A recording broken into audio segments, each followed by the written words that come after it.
Fantastic four. इस कहानी की शुरुआत में हमें डॉक्टर रीड रिचर्ड्स को दिखाया जाता है जो एक फिजिसिस्ट है।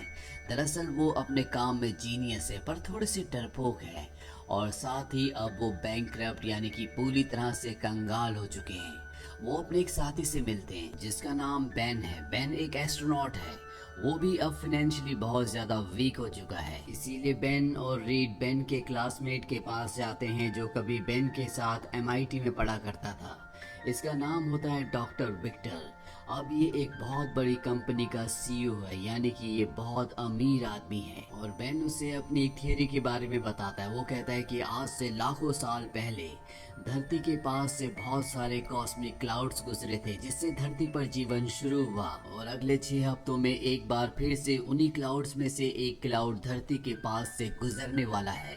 अगर हम अंतरिक्ष में जाएं और उस कॉस्मिक क्लाउड पर रिसर्च करें तो हम इंसान के जीन्स को, उसके डीएनए को पूरी तरह से बदल सकते हैं। कभी कोई इंसान बीमार नहीं होगा, कभी कोई इंसान किसी भी तरह की विकृति से पैदा नहीं होगा।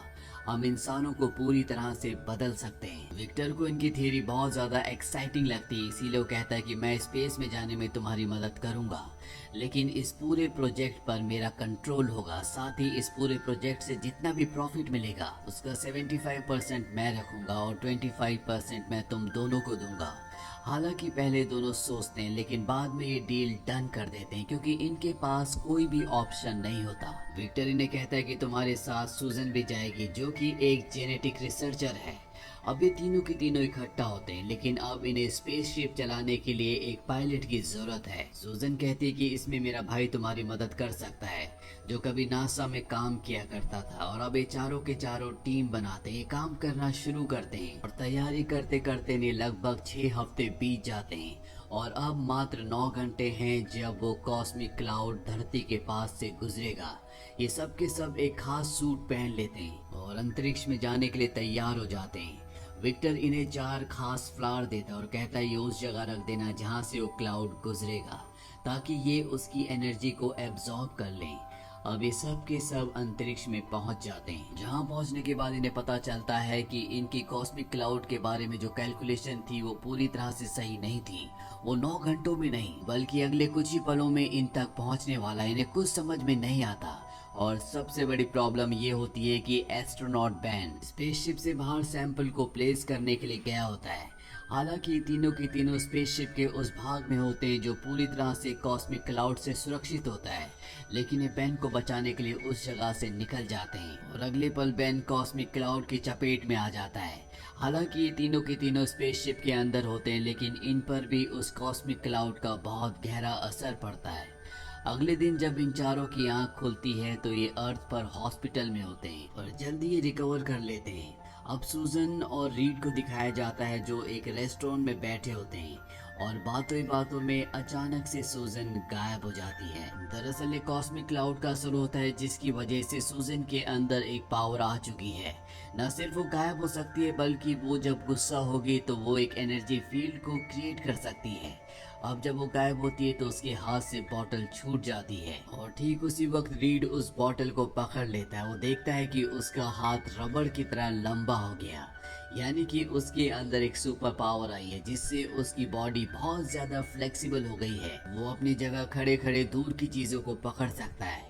वही जॉनी को दिखाया जाता है जो आइस स्केटिंग के लिए गया होता है और जब वो स्केटिंग कर रहा होता है तो उसके शरीर में आग जलना शुरू हो जाती है। वो शोले की तरह गर्म हो जाता है, साथ ही वो ऊंची ऊंची जंप लगा सकता है। एक तरह से वो फ्लाई कर रहा होता है। ये इसकी सुपर पावर है जो इसे कॉस्मिक क्लाउड की वजह से मिली है। अब जो इनका चौथा साथी बेन होता है उस पर कॉस्मिक क्लाउड का असर सबसे ज्यादा हुआ होता है। वो अभी भी हॉस्पिटल में होता है और वो देखता है कि उसका पूरा शरीर पत्थर का बन चुका है, साथ ही उसके अंदर बहुत ज्यादा शक्तियां भी आ चुकी होती है। इसीलिए वो हॉस्पिटल की दीवार तोड़कर सीधा अपने घर जाता है और जब वो अपनी पत्नी से मिलता है तो उसकी पत्नी उसे देखकर डर जाती है। इससे बेन को बहुत दुख होता है और वो तय करता है कि वो अपनी जान दे देगा। वो एक ब्रिज के ऊपर बैठा होता है और तभी वहां पर एक दूसरा आदमी आता है जो अपनी जान देना चाहता है। बेन उससे कहता है क्या तुम्हारी हालत मुझसे ज्यादा खराब है। वो आदमी बेन को देखकर डर जाता है। बेन उसे समझाने की कोशिश करता है पर वो आदमी बेन से डर रहा होता है, इसीलिए ब्रिज के ऊपर जो ग्रिल्स होती है उसमें धीरे धीरे पीछे होना शुरू कर देता है। हालांकि बेन उसे बचाने जा रहा होता है, लेकिन उस आदमी को लगता है कि बेन उसे मारना चाहता है, इसीलिए वो ब्रिज से लटक कर नीचे गिर जाता है। और इससे पहले कि उसे एक ट्रक कुचलता, बेन उस ट्रक के आगे आ जाता है, जिससे ट्रक उसी जगह पर रुक जाता है। पर यहाँ ब्रिज के ऊपर एक बहुत बड़ा एक्सीडेंट हो जाता है, सारी गाड़ियाँ एक दूसरे से टकरा जाती है, जिस वजह से यहाँ पर एक ब्लास्ट होता है और कई सारे लोगों की जान खतरे में आ जाती है। पर अब यहाँ पर बाकी 3 सुपर हीरोज भी पहुंच जाते हैं और ये सब के सब अपनी शक्तियों का, अपनी सुपर पावर्स का इस्तेमाल करके सभी लोगों को बचा लेते हैं। और अब शहर के हर एक इंसान को पता चल चुका है कि उनके शहर में ऐसे कुछ लोग हैं जिनके अंदर सुपर पावर्स हैं। ये पूरे शहर के लिए हीरो बन चुके हैं। रीड को नाम दिया जाता है मिस्टर फैंटास्टिक, सुजैन को इनविजिबल वुमेन, जॉनी को ह्यूमन टॉर्च और बेन को थिंग। सब इन्हें चीयर कर रहे होते हैं, इनकी तारीफ कर रहे होते हैं। और तभी बेन देखता है कि उसकी फियांसे वहां पर एंगेजमेंट रिंग छोड़कर चली गई, यानी कि वो उससे हमेशा के लिए दूर हो गई है। इस बात से बेन को बहुत दुख होता है। मीडिया इन चारों को नाम देती है फैंटास्टिक 4 का। वहीं दूसरी तरफ विक्टर को दिखाया जाता है, जिसके ऊपर भी कॉस्मिक क्लाउड का असर हुआ होता है, लेकिन अभी तक उसे ये नहीं पता चलता कि उसकी सुपर पावर्स क्या हैं। साथ ही विक्टर के जो बाकी शेयर होल्डर्स हैं वो उसे बताते हैं कि बैंक से हमने एक बहुत बड़ा लोन लिया था, हमारी कंपनी बहुत ज़्यादा घाटे में है और बहुत जल्दी विक्टर को कंपनी से निकाल दिया जाएगा, इसीलिए वो बहुत ज्यादा परेशान होता है। वहीं चारों के चारों सुपर हीरोज विक्टर की लैब में पहुंच जाते हैं। दरअसल ये अपनी सुपर पावर्स को यूज करना चाहते हैं, उसमें और भी अच्छे से कंट्रोल पाना चाहते हैं। और साथ ही बेन जो पूरी तरह से पत्थर का बन चुका है, जो सबसे शक्तिशाली है, वो दोबारा से नॉर्मल होना चाहता है।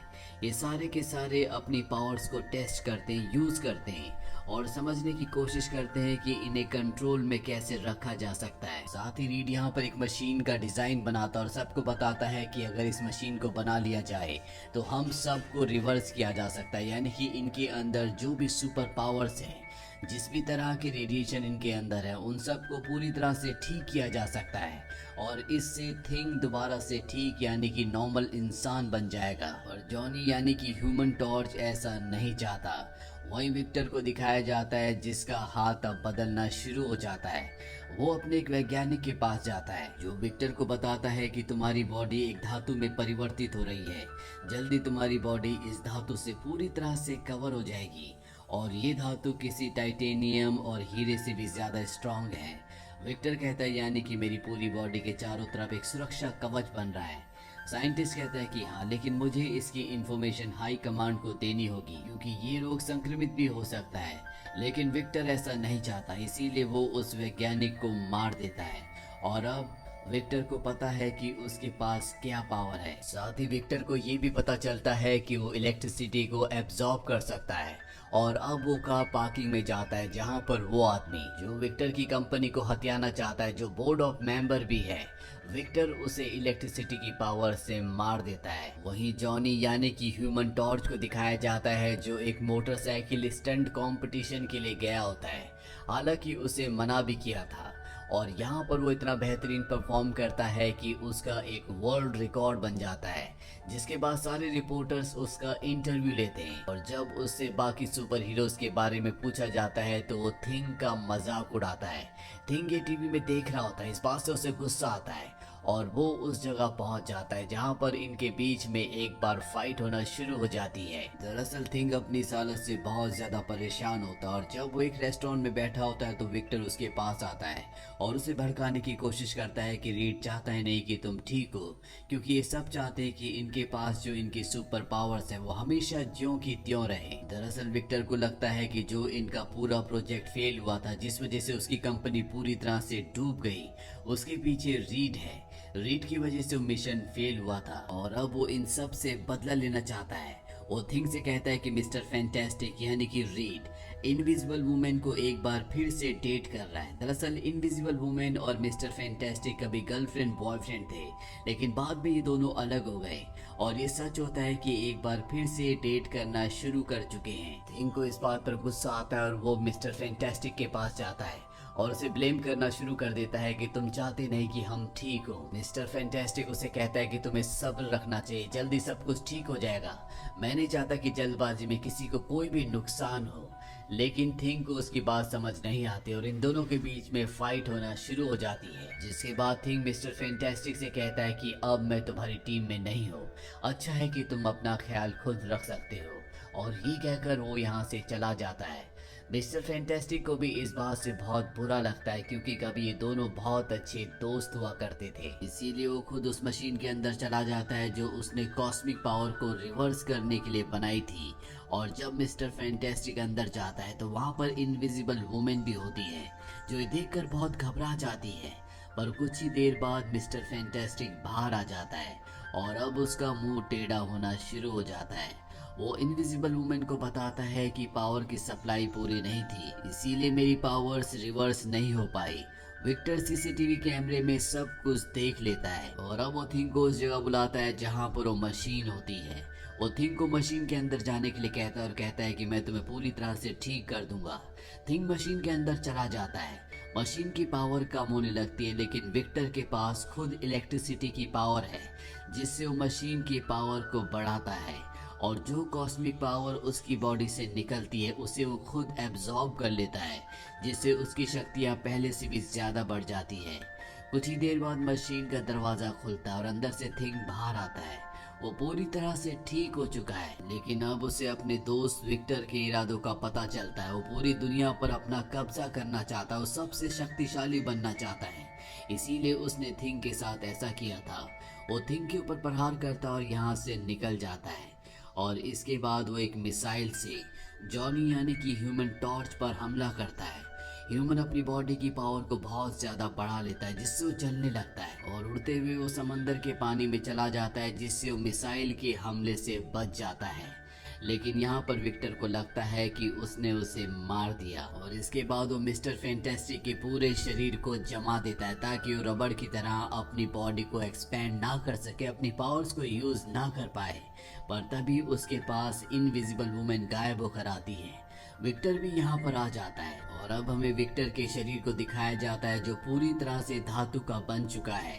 इनविजिबल वुमेन उसे कहती है कि मिस्टर फैंटास्टिक ने यानी कि रीड ने मशीन को बना लिया है, तुम ठीक हो सकते हो। लेकिन विक्टर कहता है कि मैं ठीक नहीं होना चाहता, ये एक शक्ति है, हम खुद भगवान की तरह बन चुके हैं, हमें कोई नहीं हरा सकता, मैं सबसे शक्तिशाली हूँ, मेरा नाम है डॉक्टर डूम।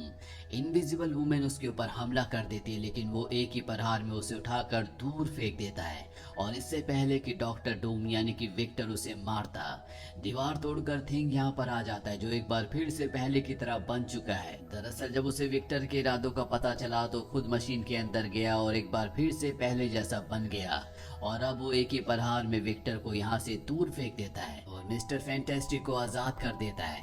पर अब विक्टर और थिंग के बीच में घमासान लड़ाई शहर के बीचों बीच होना शुरू हो जाती है। पर विक्टर के अंदर उससे भी ज्यादा पावर्स है, इसीलिए वो उसे धराशायी कर देता है।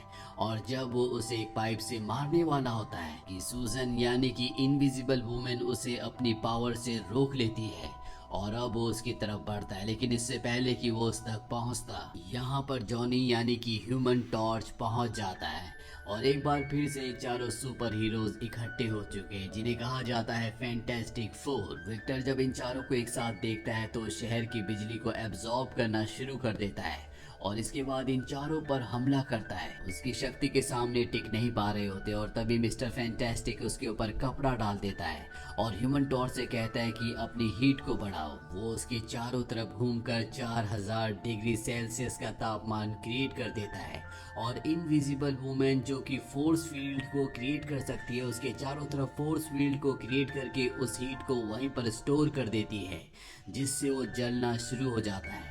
वो पूरी तरह से हीट अप हो जाता है, लेकिन फिर भी वो पूरी तरह से ठीक होता है। यहाँ पर ह्यूमन टॉर्च की और इनविजिबल वुमेन की पावर पूरी तरह से खत्म हो जाती है और तभी मिस्टर फैंटास्टिक बेन से यानी कि थिंग से कहते हैं कि अगर गर्म मेटल को ठंडा किया तो क्या होता है। वो वहाँ पर पाइपलाइन को तोड़ता और उसके ऊपर पानी गिरा देता है। दरअसल ये केमिस्ट्री का एक फॉर्मूला है जिसमें अगर गर्म धातु को ठंडा किया जाए तो जम जाती है और यहाँ पर विक्टर का यानी कि डॉक्टर डूम का भी वही हाल होता है, वो पूरी तरह से जम जाता है और इस तरह से चारों मिलकर विक्टर को हरा देते हैं। यहाँ पर जितने भी लोग होते हैं सब इनके लिए तालियां बजाते हैं। कहानी के अंत में दिखाया जाता है कि थिंग अपने शरीर के साथ अब रहना सीख गया है, उसे अपने शरीर से अब कोई प्रॉब्लम नहीं है। यहाँ पर एक ब्लाइंड लड़की होती है जो उसे पसंद करती है और थिंग भी अब उसे पसंद करता है। वही मिस्टर फैंटास्टिक इनविजिबल वुमेन को रिंग देता है, यानी कि वो उसे एक बार फिर से प्रपोज कर रहा है और ये दोनों एक बार फिर से रिलेशनशिप में आ जाते हैं। वहीं हमें विक्टर को दिखाया जाता है जो पूरी तरह से जमा हुआ है, उसे एक कंटेनर के अंदर बंद करके उसे होमलैंड भेजा जाता है। और इसी के साथ ये कहानी, ये फिल्म यहीं पर खत्म हो जाती है। इस फिल्म के उम्मीद करते हैं कि ये कहानी आपको पसंद आई होगी।